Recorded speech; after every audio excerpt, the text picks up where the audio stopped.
Pernah nggak sih kepikiran kenapa harga barang-barang di sekitar kita bisa tiba-tiba naik? Kadang alasannya bukan cuma karena stok di pasar lagi sedikit, tapi karena ada keributan di jalur laut yang jaraknya ribuan kilometer dari sini.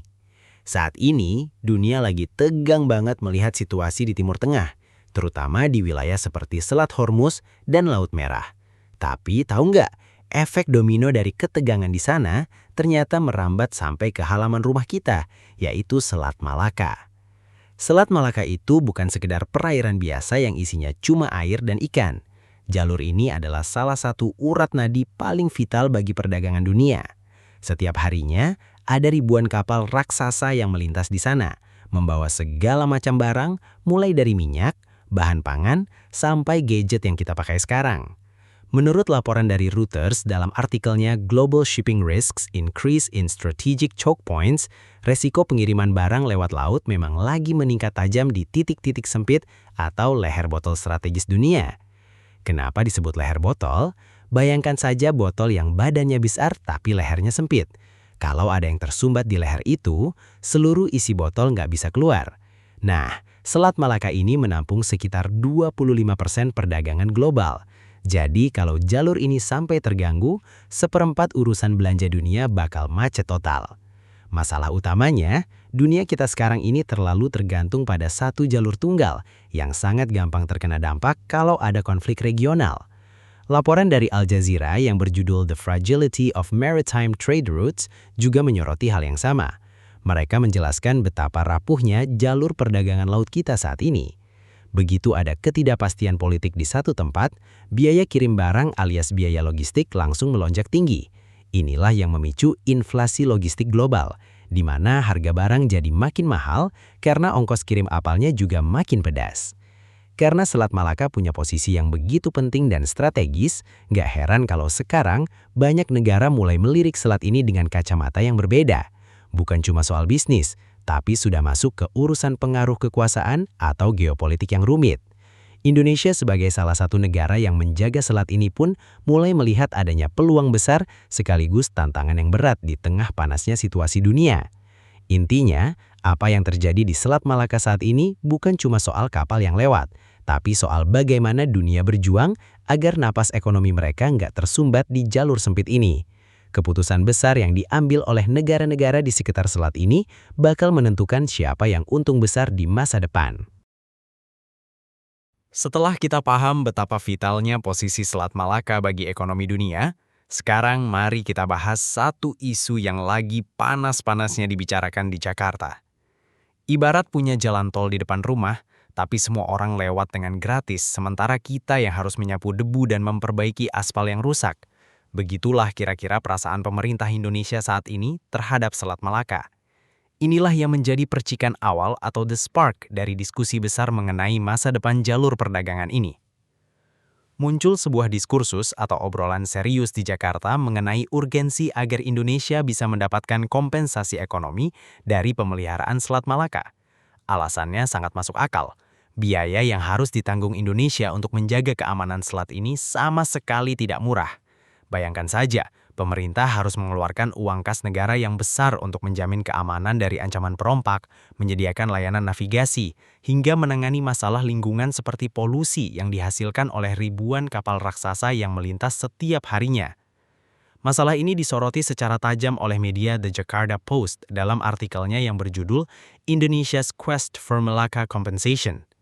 Di sana dijelaskan bahwa Indonesia merasa sudah waktunya ada keadilan ekonomi. Selama bertahun-tahun, kapal-kapal internasional bisa lewat begitu saja secara cuma-cuma karena adanya aturan internasional yang disebut Right of Transit Passage atau hak lintas transit. Aturan ini memperbolehkan kapal dari negara manapun untuk melintas di selat strategis tanpa harus membayar biaya masuk ke negara-negara yang berbatasan langsung. Akar masalahnya sangat jelas, terjadi ketidakadilan ekonomi. Negara-negara pantai seperti Indonesia, Malaysia, dan Singapura yang sering disebut littoral states harus pontang-panting menanggung beban operasional selat, sementara kapal-kapal dari negara maju lewat tanpa memberikan manfaat finansial langsung bagi anggaran negara pengelolanya. Indonesia melihat bahwa jika jalur ini begitu penting bagi perdagangan global, maka wajar jika negara pengelola juga mendapatkan manfaat ekonomi yang sebanding. Keseriusan pemerintah dalam mengejar kompensasi ini juga diperkuat oleh laporan dari Antara News dengan judul Kemenkomarves Evaluasi Manfaat Ekonomi Selat Malaka. Dalam laporan tersebut, diungkapkan bahwa Kementerian Koordinator Bidang Kemaritiman dan Investasi sedang mengevaluasi bagaimana cara memaksimalkan potensi ekonomi dari selat ini tanpa melanggar hukum internasional. Tujuannya satu, agar Indonesia cuma jadi penonton atau petugas kebersihan di jalur milik sendiri, tapi juga jadi pemain yang mendapatkan keuntungan nyata. Wacana pengenaan tarif ini tentu saja memicu pro dan kontra yang sangat sengit. Bagi Indonesia, ini adalah langkah kedaulatan ekonomi. Namun bagi negara-negara tetangga dan pelaku bisnis global, ide ini dianggap sebagai ancaman bagi kelancaran arus barang. Percikan diskusi ini baru saja dimulai, dan di babak selanjutnya, kita akan melihat bagaimana negara-negara tetangga seperti Singapura dan Malaysia bereaksi terhadap ide berani dari Jakarta ini. Nah, Bunda, kalau di babak sebelumnya kita membahas ide berani Indonesia untuk menarik uang kas dari Selat Malaka, sekarang saatnya kita lihat bagaimana reaksi tetangga sebelah. Ternyata, rencana ini nggak berjalan semulus itu. Begitu wacana tarif ini muncul ke permukaan, Singapura dan Malaysia langsung memberikan respons yang sangat tegas, bahkan bisa dibilang menolak keras. Singapura menjadi pihak pertama yang secara terang-terangan menyatakan keberatannya, lewat pemberitaan channel News Asia atau CNA yang berjudul Singapore Warns Against Unilateral Maritime Tolls. Mereka menekankan bahwa Selat Malaka harus tetap menjadi jalur bebas hambatan bagi siapa saja. Bagi Singapura, prinsip kebebasan navigasi adalah harga mati yang menjaga kelancaran arus barang di seluruh dunia. Mereka juga mengingatkan bahwa langkah penarikan tarif ini bisa dianggap melanggar aturan laut internasional yang sudah disepakati dalam UN Clause 1982. Tapi, Bunda tahu nggak sih, apa yang sebenarnya bikin mereka begitu khawatir? Jawabannya ada pada daya saing ekonomi mereka sendiri. Selama puluhan tahun, Singapura sudah membangun kerajaan ekonomi maritim dengan pelabuhannya sebagai pusat utama dunia. Pelabuhan mereka bukan cuma tempat kapal mampir, tapi menjadi pusat transshipment alias tempat perpindahan barang antar kapal internasional. Kalau ada tarif tambahan, biaya logistik otomatis naik, dan kapal-kapal besar mungkin saja bakal mencari jalur lain. Inilah yang menjadi ancaman nyata bagi jantung ekonomi Singapura. Setali tiga uang dengan Singapura, Malaysia pun mengambil posisi yang serupa. Lewat laporan The Star Malaysia yang bertajuk Malacca Strait Security, Why Consensus is Key, Malaysia menegaskan bahwa Selat Malaka adalah wilayah yang dikelola bersama berdasarkan kesepahaman tiga negara. Artinya, tidak boleh ada satupun negara yang mengambil keputusan sepihak atau main sendiri tanpa persetujuan pihak lain. Kerjasama antar negara penjaga selat ini dianggap sebagai fondasi paling penting untuk menjaga stabilitas kawasan agar tidak terjadi konflik kepentingan. Akar masalah dari ketegangan ini sebenarnya sangat jelas. Ini soal kelangsungan bisnis. Malaysia juga memiliki garis pantai yang panjang di Selat Malaka dan telah mengembangkan banyak kawasan industri serta pelabuhan strategis yang terhubung langsung dengan jalur pelayaran global. Jika tarif diberlakukan secara sepihak, efisiensi ekspor-impor mereka bisa terganggu, dan investor asing mungkin bakal berpikir dua kali untuk masuk. Intinya Bunda, saat ini sedang terjadi tarik ulur kepentingan yang sangat kuat. Di satu sisi ada keinginan untuk mendapatkan manfaat ekonomi lebih, tapi di sisi lain ada ketakutan kehilangan dominasi pasar pelabuhan. Situasi yang buntu ini ternyata justru menciptakan pintu masuk bagi negara lain untuk menawarkan solusi yang baru, yang jauh lebih radikal. Bunda, kalau tadi kita melihat bagaimana Indonesia, Singapura, dan Malaysia lagi panas berdebat soal tarif di Selat Malaka, ternyata ada satu negara tetangga yang diam-diam sudah menyiapkan rencana jauh lebih besar. Thailand tidak mau terjebak dalam perdebatan soal tarif. Mereka justru ingin menciptakan jalan tol versinya sendiri yang bisa membuat kapal-kapal raksasa nggak perlu lagi lewat Selat Malaka. Inilah yang disebut sebagai proyek Land Bridge, sang penantang baru di kawasan Asia Tenggara. Proyek ini bukan main-main nilainya Bunda. Thailand secara agresif sedang mempromosikan mega proyek senilai 1 triliun baht atau jika dikonversi ke mata uang kita mencapai sekitar 450 sampai 500 triliun rupiah. Angka yang sangat fantastis ini digunakan untuk membangun jalur darat sepanjang 90 km yang akan menghubungkan dua sisi laut, yaitu Laut Andaman di sisi barat dan Teluk Thailand di sisi timur. Menurut laporan dari Bangkok Post dalam artikelnya yang berjudul Government Pushes 1 Trillion Baht Land Bridge to Global Investors, pemerintah Thailand saat ini sedang gencar-gencarnya mencari investor dari seluruh dunia untuk mendanai visi ambisius ini. Mereka menawarkan sebuah konsep di mana barang dari kapal akan diturunkan di satu sisi pelabuhan, lalu diangkut melintasi daratan menggunakan infrastruktur modern seperti jaringan rel kereta api super cepat, jalan raya, hingga pipa energi, kemudian dimuat kembali ke kapal di sisi pelabuhan lainnya. Tapi, apa sih yang sebenarnya jadi akar masalah sampai Thailand nekat mengeluarkan dana sebesar itu? Bunda, jawabannya adalah ambisi untuk merdeka dari ketergantungan pada Selat Malaka.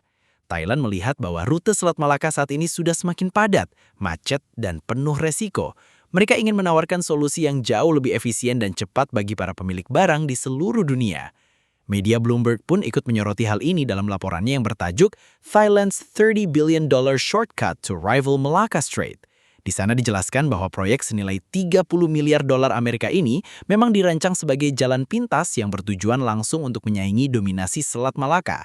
Dengan adanya jalur ini, waktu tempuh pengiriman barang bisa dipangkas secara signifikan karena kapal tidak perlu lagi memutar jauh ke bawah melewati wilayah Singapura dan Malaysia. Thailand benar-benar ingin menjadi pusat logistik baru di kawasan ini.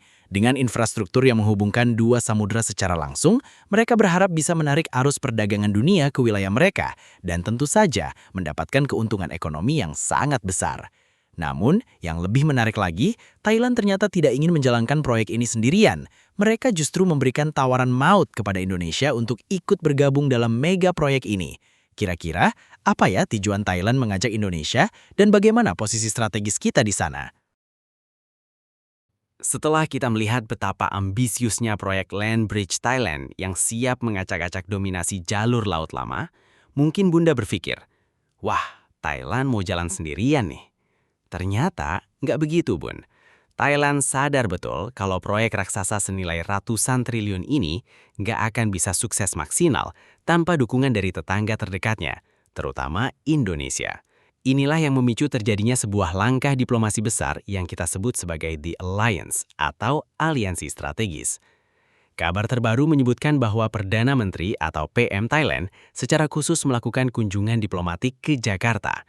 Tujuannya bukan cuma sekedar ramah tamah, tapi membawa misi penting, mengajak Indonesia dan negara-negara ASEAN lainnya untuk ikut nanam modal alias berinvestasi di proyek Land Bridge tersebut. Berdasarkan laporan dari MFA Thailand dalam Bilateral Cooperation Thailand-Indonesia Economic Outlook, terlihat ada upaya serius untuk mempererat kerjasama ekonomi, di mana Thailand menawarkan skema investasi yang sangat menarik bagi kita. Tapi, apa sih sebenarnya yang ditawarkan buat Indonesia? Thailand gak cuma minta duit kita, Bunda. Mereka menawarkan posisi yang sangat strategis bagi Indonesia untuk ikut mengelola urusan logistik di wilayah sisi utara Sumatera. Wilayah ini nantinya bakal dikoneksikan langsung dengan proyek Land Bridge tersebut. Jadi kalau jalur pintas di Thailand itu ramai, pelabuhan-pelabuhan kita di utara Sumatera bisa kecipratan untung besar karena menjadi bagian dari mata rantai logistik yang baru. Kita bukan lagi cuma penonton, tapi diajak jadi pengelola jalur perdagangan masa depan. Namun di balik ajakan manis ini, ada akar masalah yang perlu kita pahami bersama. Mengapa Thailand repot-repot mengajak kita? Menurut ulasan dari Asian Briefing dalam artikel Thailand Courts Indonesia for Land Bridge Investment, Thailand sebenarnya sangat butuh dukungan regional dari ASEAN. Mereka sadar bahwa supaya proyek ini dianggap layak secara ekonomi dan aman secara politik di mata investor internasional, dukungan dari tetangga seperti Indonesia itu wajib hukumnya. Tanpa restu dan partisipasi aktif dari negara-negara ASEAN, investor global mungkin akan ragu menaruh uang mereka di proyek ini. Dengan menggandeng Indonesia, Thailand ingin menunjukkan kepada dunia bahwa proyek ini adalah proyek kebanggaan kawasan, bukan cuma ambisi satu negara. Bagi Indonesia ini adalah peluang emas untuk memperkuat posisi geopolitik kita. Kita bisa punya peran ganda, tetap menjaga pengaruh di Selat Malaka, sekaligus punya saham di jalur pintas baru. Ini adalah langkah cerdas agar Indonesia tidak tertinggal dalam persaingan global yang semakin ketat. Bagaimana menurut Bunda? Apakah Indonesia harus langsung ambil peluang ini atau tetap fokus memperjuangkan kedaulatan di Selat Malaka saja? Karena yang pasti, kalau aliansi ini benar-benar jalan, tetangga kita yang lain mungkin bakal mulai merasa gerah. Kira-kira bagaimana ya nasib Singapura dan Malaysia kalau Indonesia dan Thailand sudah makin kompak? Di babak selanjutnya, kita akan bongkar ancaman nyata yang sedang mengintai mereka. Setelah kita melihat bagaimana Thailand merangkul Indonesia untuk membangun jalan pintas raksasa, sekarang pertanyaannya, siapa sih yang paling deg-degan kalau proyek ini benar-benar jalan? Jawabannya jelas, yaitu para penguasa jalur lama, Singapura dan Malaysia. Bagi mereka, proyek Land Bridge ini bukan cuma sekedar persaingan bisnis biasa, tapi sudah masuk ke level ancaman terhadap kelangsungan hidup ekonomi mereka. Mari kita bicara angka supaya lebih jelas, Bunda. Berdasarkan laporan dari Lloyd's List yang berjudul The Potential Impact of Thai Land Bridge on Malacca Trade, para ahli memprediksi bahwa jika proyek Thailand ini sukses, arus kapal yang melintasi Selat Malaka bisa berkurang drastis hingga 15% sampai 20%. Angka 20% mungkin terdengar kecil, tapi dalam dunia perdagangan global, hilangnya 1/5 pelanggan itu artinya kerugian bernilai miliaran dolar. Kenapa ini jadi masalah besar? Karena selama berpuluh-puluh tahun, Selat Malaka punya posisi monopoli. Semua kapal yang mau pergi dari Eropa atau Timur Tengah menuju Asia Timur nggak punya pilihan lain selain lewat gang sempit ini. Nah, karena jalurnya cuma satu, Singapura dan Malaysia pun sukses besar membangun pelabuhan raksasa mereka. Di Singapura ada pelabuhan Tuas yang sangat canggih dan baru saja dibangun dengan investasi selangit.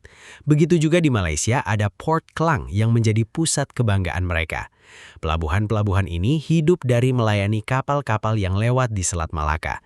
Kalau kapal-kapal itu mulai pindah jalur ke Thailand, maka pendapatan dari biaya sandar, logistik, hingga jasa pengisian bahan bakar bakal lari ke tetangga sebelah.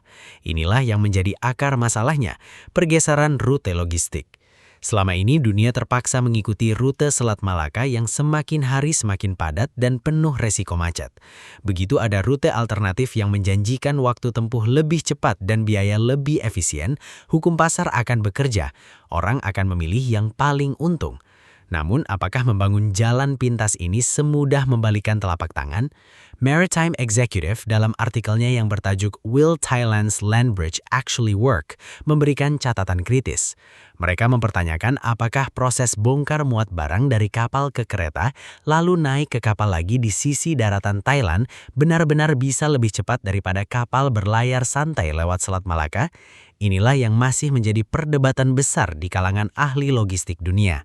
Jadi Bunda, saat ini Singapura dan Malaysia sedang berada di posisi yang sangat waspada. Mereka harus berinovasi lebih keras agar pelabuhannya tetap menarik, sementara Thailand terus mengebut ambisinya untuk mematahkan monopoli Selat Malaka. Di tengah persaingan raksasa ini, di mana posisi Indonesia? Apakah kita hanya akan menonton atau ikut mengambil keuntungan dari pergeseran peta dunia ini? Nah, Bunda, kita akhirnya sampai di babak penentuan. Setelah melihat bagaimana Thailand menawarkan jalan pintas dan bagaimana Singapura serta Malaysia mulai merasa terancam, sekarang pertanyaannya tinggal satu, Indonesia mau ambil posisi di mana? Saat ini Indonesia benar-benar berada di posisi yang sangat unik, tapi juga penuh tantangan. Kita seperti sedang berdiri di persimpangan jalan besar perdagangan dunia. Pilihan pertama, Indonesia bisa tetap fokus memperjuangkan kedaulatan dan keuntungan ekonomi di Selat Malaka. Seperti yang kita bahas sebelumnya, ada keinginan besar agar kapal-kapal yang lewat di halaman kita itu memberikan kompensasi yang adil bagi negara. Kalau ini berhasil, pendapatan negara bisa melonjak drastis hanya dari aktivitas di selat tersibuk di dunia ini. Tapi ada pilihan kedua yang gak kalah menarik, ikut bermain cantik dalam proyek Land Bridge Thailand. Alih-alih memusuhi jalur baru yang bakal membypass Selat Malaka, kita justru ikut menanam saham dan menjadi bagian dari pengelolanya. Dengan bergabung, Indonesia bisa mengamankan posisi sebagai hub logistik baru di pintu utara, tepatnya di wilayah Sumatera bagian utara. Jadi kalau rute perdagangan dunia bergeser ke Thailand, kita nggak bakal ketinggalan karena sudah punya kaki di sana. Masalah utamanya atau akar masalah yang paling mendalam adalah soal adaptasi kebijakan. Dunia terus berubah, jalur perdagangan selalu bergeser mengikuti siapa yang paling siap memberikan efisiensi. Indonesia tidak boleh hanya jadi penonton atau sekedar satpam yang menjaga selat tanpa mendapatkan manfaat ekonomi yang nyata. Kita harus berani beradaptasi agar tidak tertinggal dalam persaingan global yang sangat ketat ini. Dilema besar ini juga disoroti oleh media internasional The Diplomat dalam artikelnya yang berjudul Indonesia Strategic Dilemma in the Malacca Strait Politics. Di sana dijelaskan bahwa kebijakan maritim Indonesia saat ini benar-benar diuji. Apakah kita akan tetap setia pada jalur lama yang sudah mapan atau berani mengambil risiko untuk ikut membangun jalur masa depan bersama Thailand? Setiap pilihan pasti punya konsekuensi yang harus dipertimbangkan secara matang oleh pemerintah kita. Satu hal yang pasti, Bunda, peta kekuatan ekonomi dunia tidak pernah statis atau diam di tempat. Siapa yang paling cepat mengambil peluang, dialah yang bakal jadi pusat perdagangan di masa depan. Keputusan yang diambil Indonesia hari ini akan menentukan apakah anak cucu kita nanti akan melihat Indonesia sebagai pemimpin maritim yang disegani dunia atau hanya sebagai saksi sejarah kejayaan masa lalu. Dinamika ini menunjukkan bahwa tidak ada posisi yang benar-benar aman jika kita berhenti berinovasi. Jadi apakah Indonesia akan memperjuangkan tarif Selat Malaka atau justru jadi mitra strategis Thailand? Kita tunggu saja langkah catur pemerintah selanjutnya dalam mengamankan masa depan ekonomi bangsa kita.